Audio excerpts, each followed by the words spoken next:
That's right, y'all. We're back on the scene to pull the lesson out. This is Gaming Looks Good, episode number 27, and this is our part 3 of our series on Mafia 3. Now, this is the show where we take one game and we look at it from the lens of diversity, race, gender, and sexuality. My name is Shareef Jackson. I'm broadcasting to y'all live out of Milwaukee, and let's get into it. Now, Mafia 3 is a game that really goes hard, as you might see in episodes 25 and like a 26. They really dig into the race, the racial issues that would exist in this 1960s version of a fictionalized New Orleans. So let's dive right into the what I would consider sort of the moral center of the story, who is Father James. And he's having a conversation with your character Lincoln.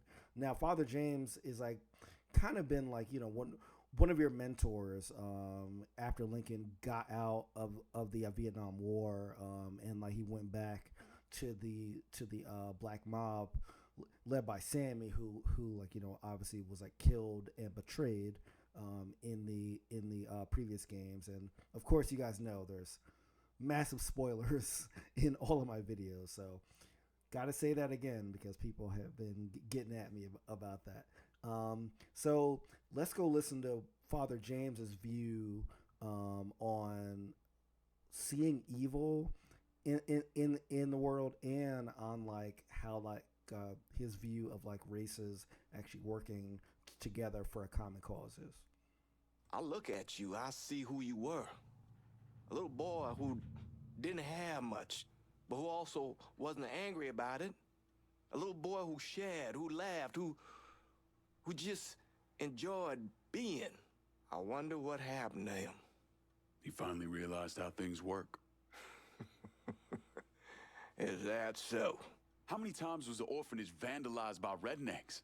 How many times do we have to drive around asking restaurants for their leftovers because we didn't have nothing else to eat?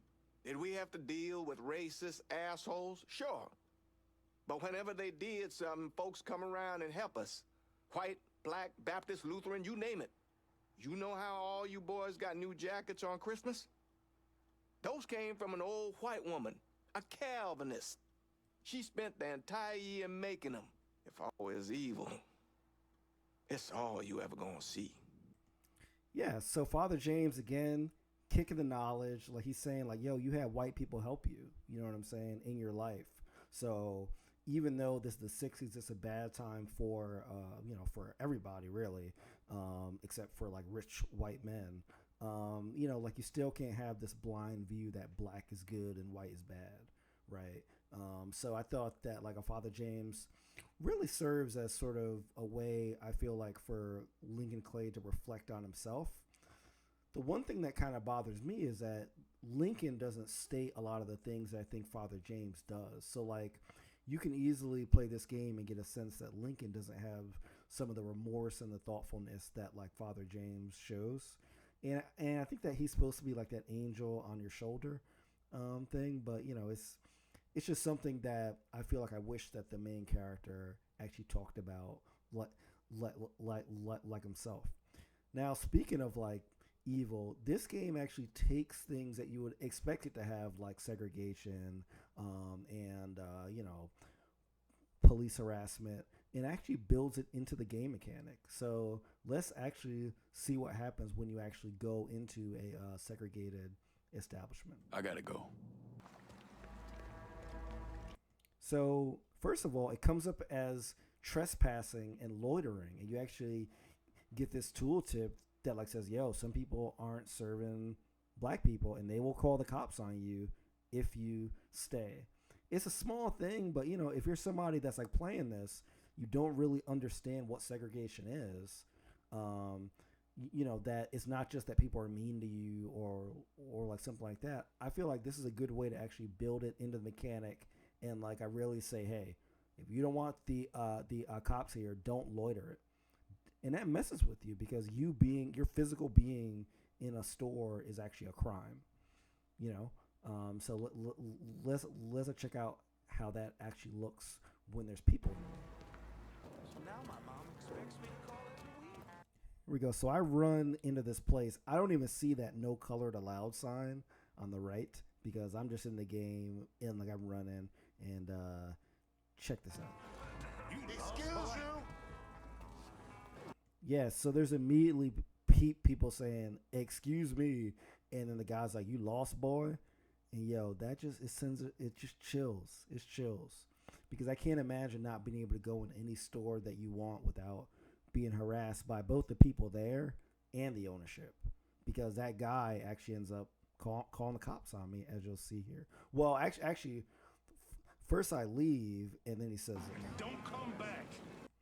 Now I have had people scream at me from stores things I like that because they thought that I was like stealing or something, and that's terrifying. You know what I'm saying? But Lincoln being a grown man and still having that happen to you, that's even more terrifying and more humbling. So I felt like really showing that in the game in the manner that they did, pretty powerful.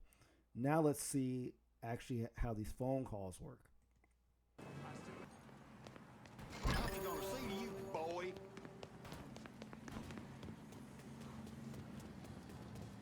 Could you please drive slower? I still have time that needs wasted. I need help here. I got a lunatic over here. Any units in the area? Okay, so first thing is he calls you a lunatic just for being in a segregated place, which is crazy.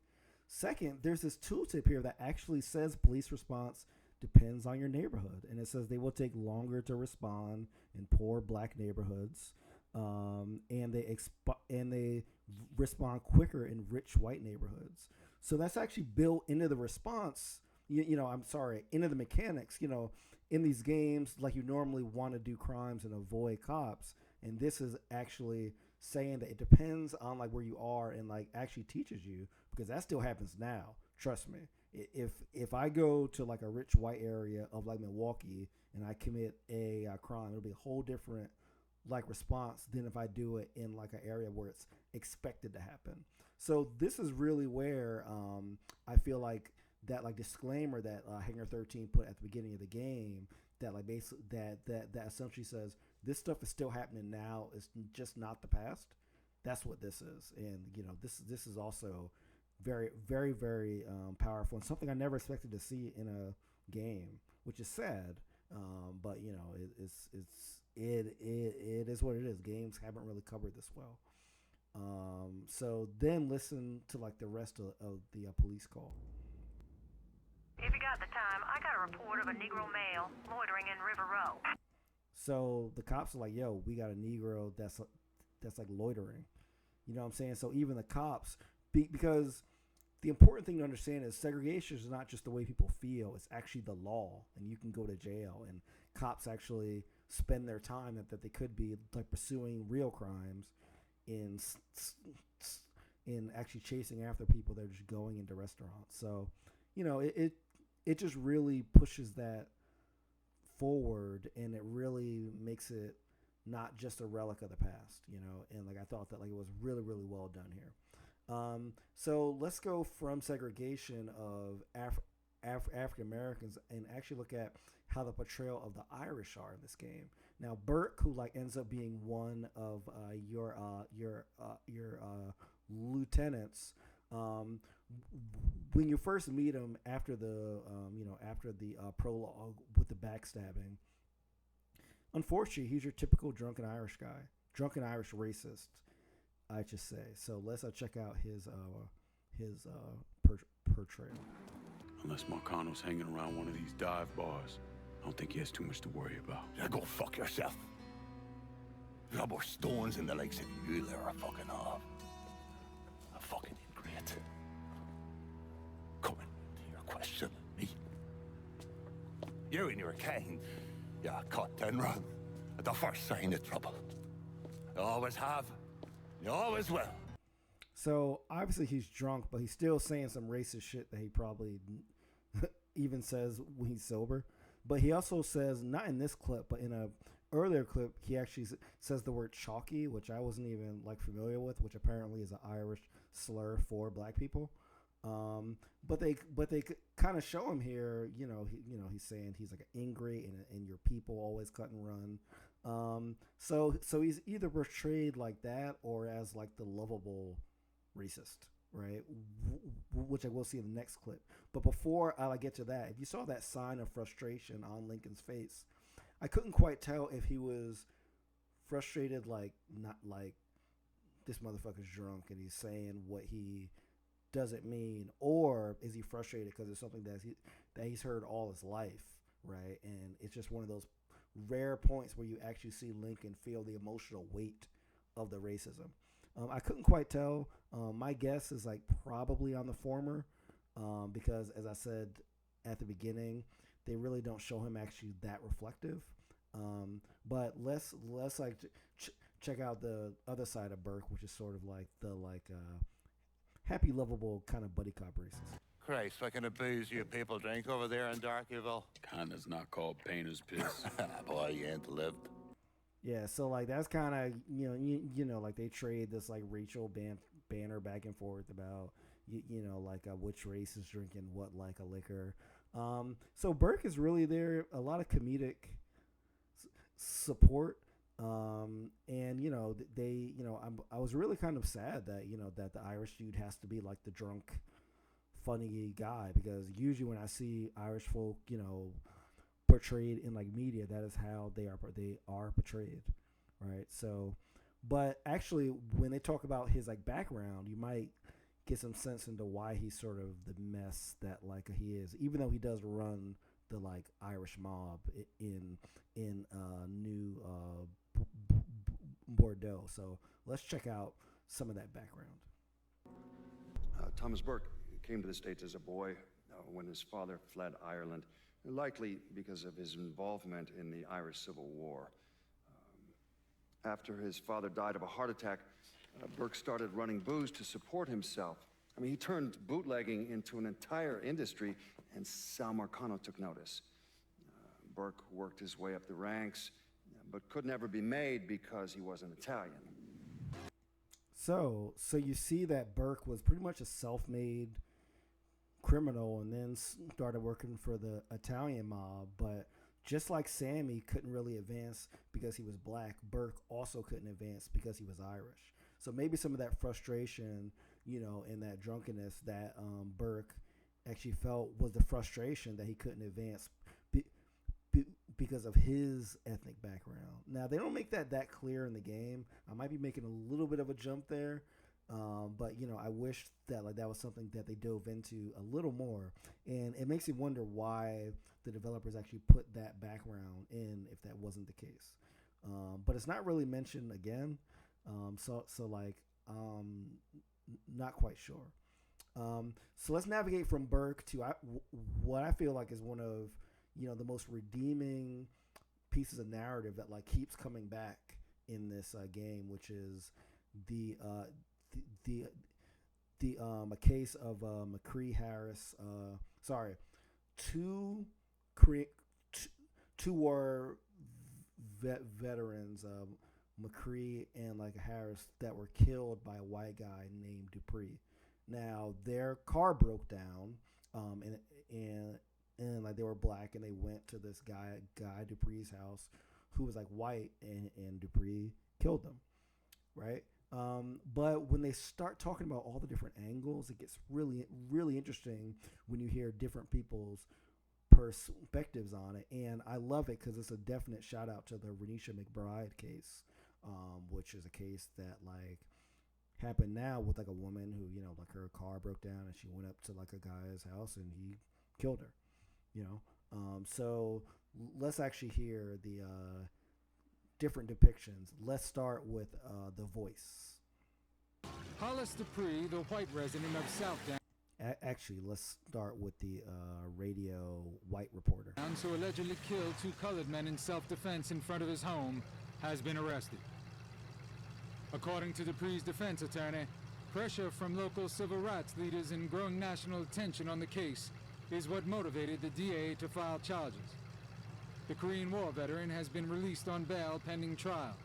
Dupree is accused of killing Vietnam veterans Trey McCall and Lamont Harris after the young men knocked on his front door seeking help with a flat tire. Now, the crazy thing is Dupree is a Korean War veteran, But the black dudes that he killed are Vietnam veterans, so they're all vets, you know. And Dupree's lawyer says they wouldn't have filed charges, but these pesky civil rights leaders actually put the pressure on him. So it's not the fact that like people died; it's the fact that like it was a pressure thing. And the reporter used the term self defense without really saying that like McCree and like Harris actually tried to rob him or like do something. So this is exactly how stuff is reported now, right?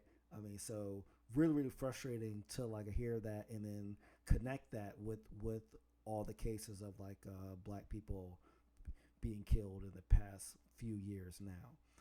So now let's go to The Voice.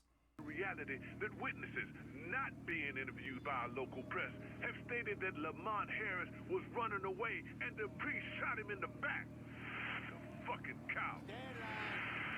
That enough reality for you? If you ain't sure, let me help you out.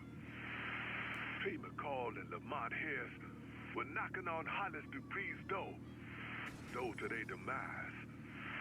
For one reason and one reason only. They needed help. Two black men went to ask a white man for help, and they paid for it with their goddamn lives.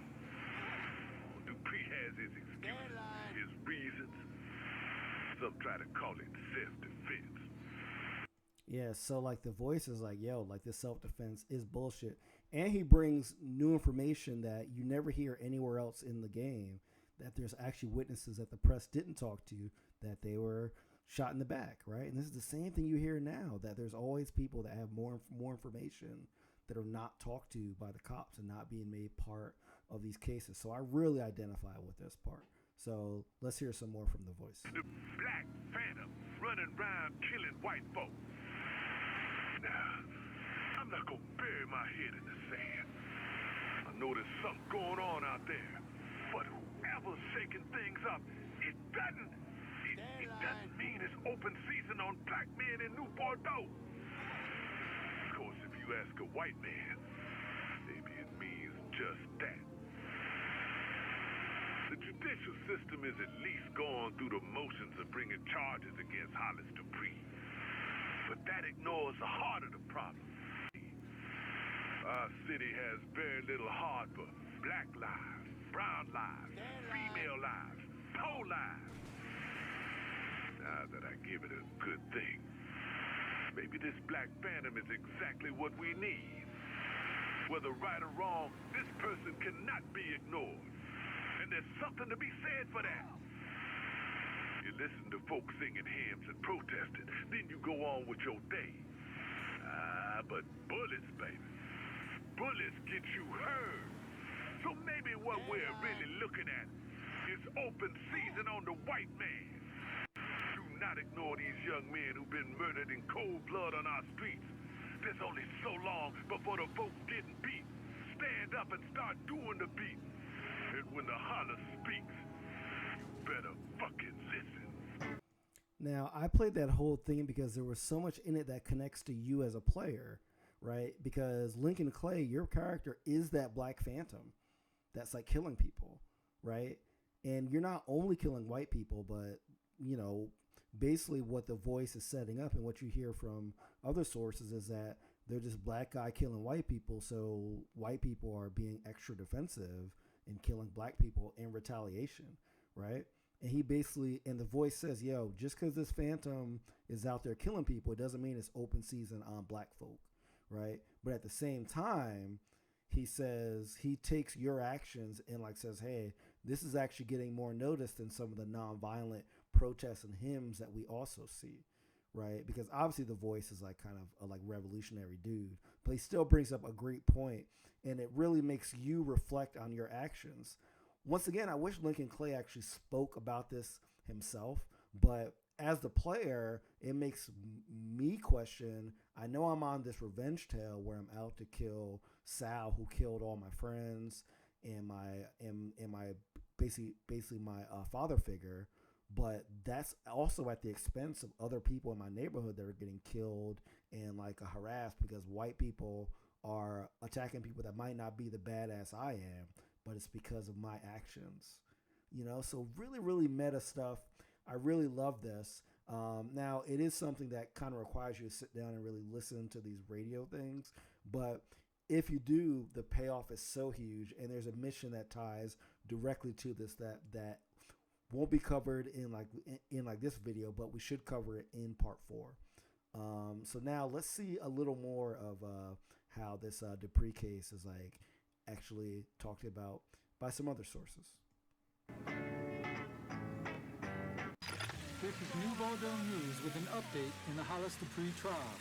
Defense attorneys for the elderly Southdown resident claim he was simply reacting to the recent wave of colored-on-white violence that has plagued New Bordeaux.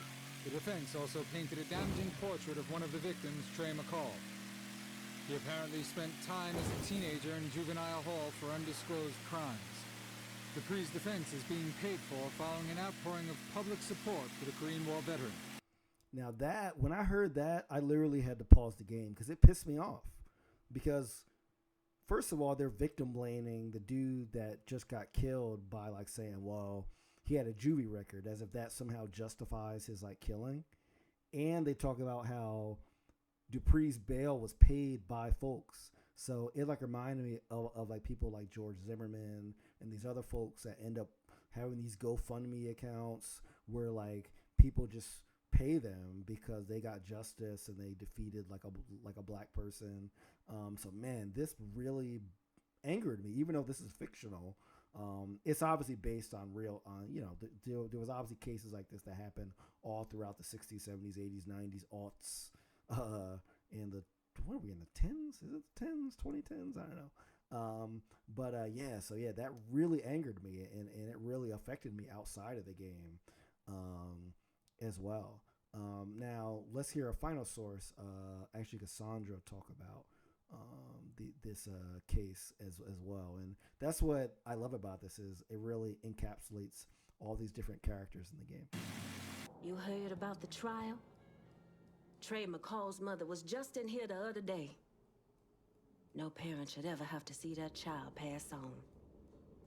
Yeah, so really, really simple line, but it still shows how the whole community has been affected by this, from the radio station to the news, to the actual lieutenants who are basically stone cold killers. I mean, she runs the Haitian mob, but like she still, has this emotional attachment to the case, and I feel like that's how cases are now. No matter what you do, when you hear about like Michael Brown and like a Trayvon Martin, right, all these people, when you hear about them, you have a reaction, whether you're the worst person in the world or the best person. Like, it's just a horrible thing, right?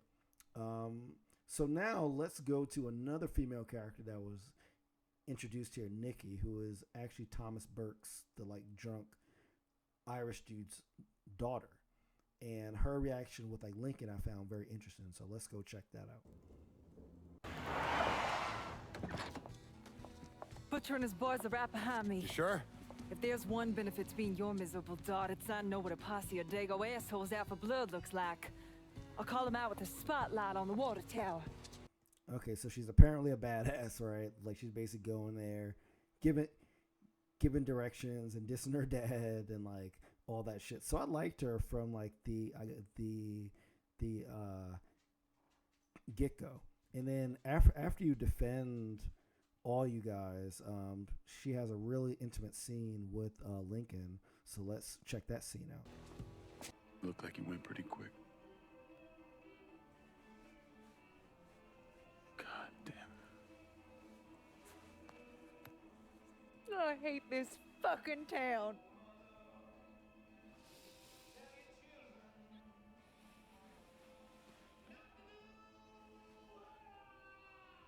I better go. Yeah. Okay. Yeah, so really, really interesting because one, I thought they were setting up like a romantic thing here. They didn't, but I really like that. Number one, it showed Lincoln Clay being a little vulnerable, but it still showed that Nikki kind of expressed that frustration and that reflection at the whole situation that I wish Lincoln did, right? Because Lincoln in these private moments should feel the frustration of everything that he's doing, right? Because, you know, all your friends died and like you're here killing even more people to get your revenge. So again, I think this is a choice by the devs to really make other characters reflect the emotions that you and Lincoln are really feeling internally. So you know, in like a one case, that kind of makes Nikki as like not really a developed character herself. Like she's more of a foil to Lincoln's emotions. You know, yeah, I thought that up to this point, you know, I thought that they introduced her as a badass, and that, you know, and that I was thinking maybe they might get together, which would be really interesting to have like an interracial kind of relationship in these 60s new Bordeaux. So now let's go back to my main girl, Cassandra. Now she has one of the dopest side quests called 45 in my hand, and it was one of the side quests that I actually did the whole thing because I loved the dialogue of it. So actually, let's check out the opening dialogue of that quest. Fear drives people to seek out all manner of protection. God, the invisibles, the Loa. But sometimes that is not enough. No weapon formed against us shall prosper, right? Not with a 45 in my hand. There are stashes of guns hidden in this city. I need you to steal them. You sure this about the Hollow? I don't need you starting a revolution, fucking everything up. When you out there running around killing all those crackers, what do you think people will see? I'll tell you what they see. A crazy nigga. A nigga part of a savage whole that needs to be exterminated. Well, I don't give a shit one way or another. They can come after me. And what happens when you're not around and another black man or woman is, huh? We all the same to them. Don't you think the people of this neighborhood, the mechanic, the housewife, have a right to defend themselves? History tells me that giving you more guns might be unhealthy for me. It's not like that. Not anymore. I'll see to it they get in the hands of the right people. Now, this kind of ties back to the other part that we talked about where, you know, your actions actually have an effect, and like, you know, other black people are getting attacked. But this goes beyond that case with McCall, Harris, and Dupree, right? This is like really housewives and mechanics, like the common folk, are all being attacked. So this side quest is actually you stealing guns from these Confederate racist assholes called the Dixie Mafia, and bringing them to your former enemy, like the Haitian mob, and actually arming your community, right? So like this is a bit of a Black Panther kind of like arm yourself for self-defense thing, which totally fits in with the Haitian mob's whole like thing of like black people taking care of themselves and not having to answer, right, to anyone else but themselves. And I really loved at the beginning how she talks about how, like, you know, people turn to all kinds of like things, but when it comes down to it, in like a reality, you gotta defend yourself. And in this case, it's gotta be guns. And when like she just said we're all the same to them, like that just really hit me, because yeah, like when I'm driving by cops and when I hear about people getting killed, like it doesn't matter if they have a degree, it doesn't matter if they're, you know, in the army, it doesn't matter what they've accomplished or not accomplished. Sometimes you just feel like you're just in the crosshairs all the time as a person of color in this country. So man, that's just something. I feel like so many of these clips you can just play for people that know nothing about this game, and they'll identify with it because, you know, that's the life that we live, you know. So let's actually listen to the voice, and he actually kind of extends this conversation about her saying that some people turn to the various, like the voodoo gods and that kind of stuff. The voice actually takes that and connects that to the violence as well. So let's hear his piece. A night not that different than this one. A group of Haitian slaves participated in a voodoo ceremony in a place known as Bois Cayman. It was there that they dedicated themselves to one thing: freedom. 1 week later, over 1,000 slave owners were dead, and Haiti was on its way to independence. Of course, the irony is that those same events led many slave owners to flee Haiti, dragging their slaves along with them.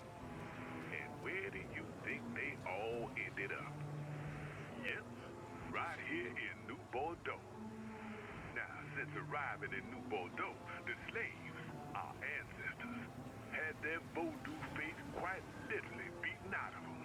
Now, it was at least beaten down, underground. But these slaves, being the smart motherfuckers they were, adapted. They synchronized the voodoo spirits, the Loire, with the Catholic saints. Dambala was represented by St. Patrick, Papa Legba by St. Lazarus. So the dipshit slave owners would walk in, see a photo of St. Patrick or St. Lazarus or whoever, and feel good about themselves. Their heathen slaves had finally found God.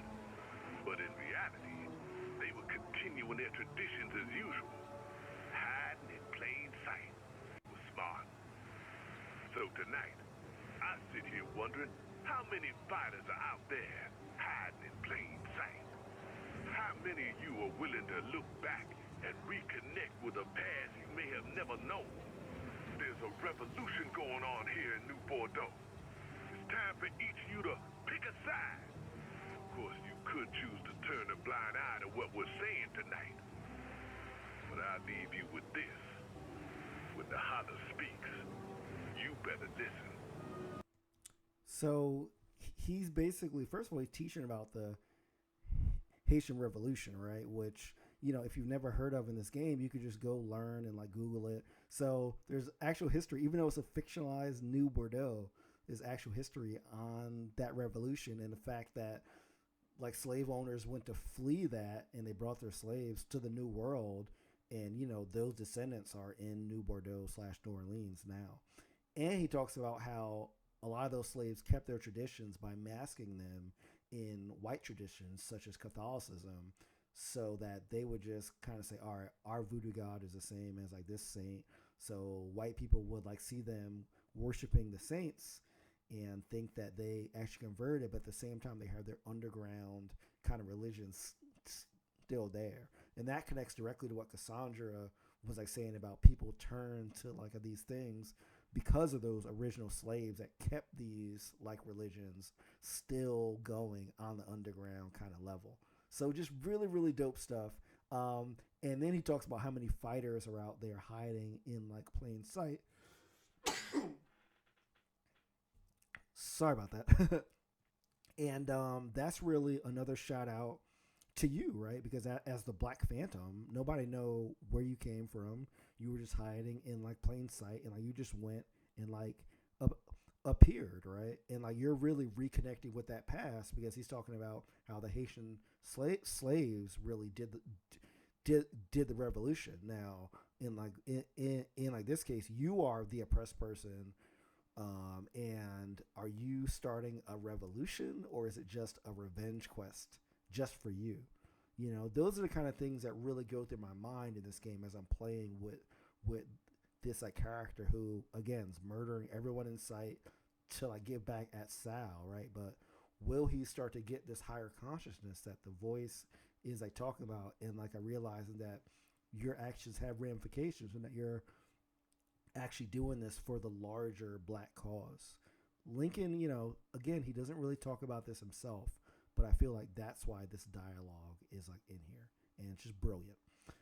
So I'm going to end with more Father James. So I started with Father James, and I'm going to end with him because, again, he's that moral core. And let's hear him talk about why he became a priest. Every bad thing you experience, every trauma, they never leave you. Sure, you might forget about them for a while, but when the next one comes along, no matter how slight, it brings everything back. It reminds you of the weight you've been lugging around. I knew I couldn't carry all that on my own. Tell you why I became a priest? Because of what you saw during the war. That was a lie. I became a priest because of what I did during the war. What it turned me into. When I was over there, crammed together with all the other disposable Negroes. All the hurt, all the rage I'd accumulated over my life came boiling up, and once it was out, well, you don't want to know. Now, he's like talking about like that trauma and that rage.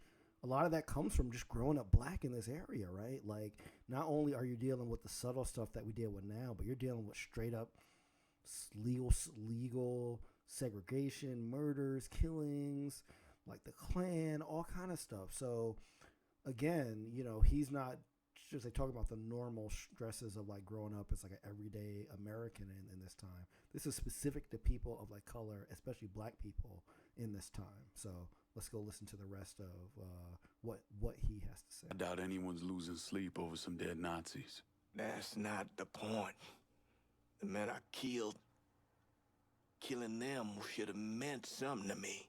Should have had weight. But it didn't.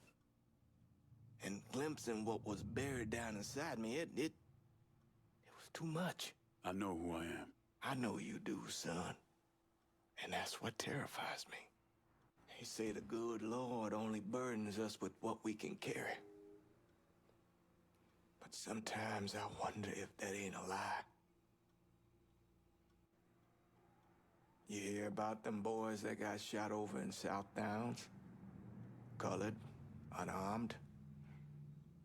McCall and Harris.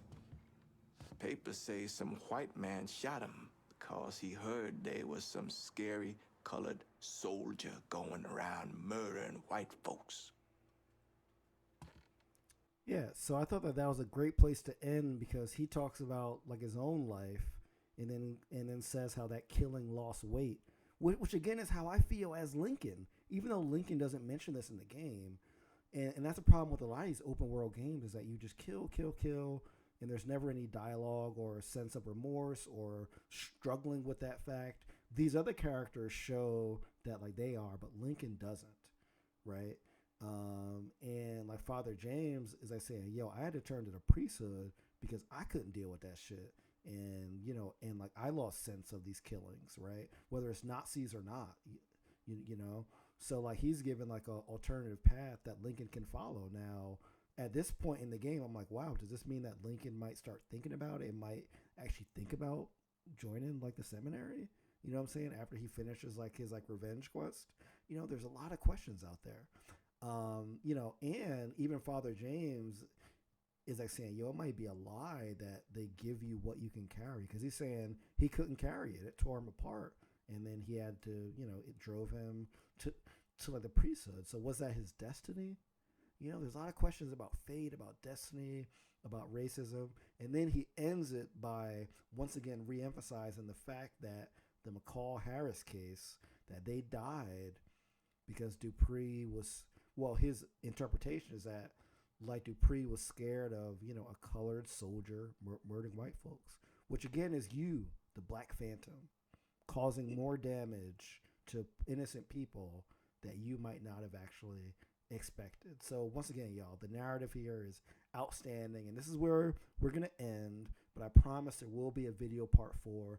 Trying to put it together. So many clips, so much editing, but it's definitely worth it. Make sure to check out GamelessGood.com for part 1 and 2 of the Mafia 3 series and the previous videos that I've done on games such as Street Fighter 5 and Battlefield Hardline and Xenoblade, Box Boy. whole variety of like a different games, and of course my video on Deus Ex Mankind Divided and how it failed to live up to the marketing. So y'all, I'm out. Peace out.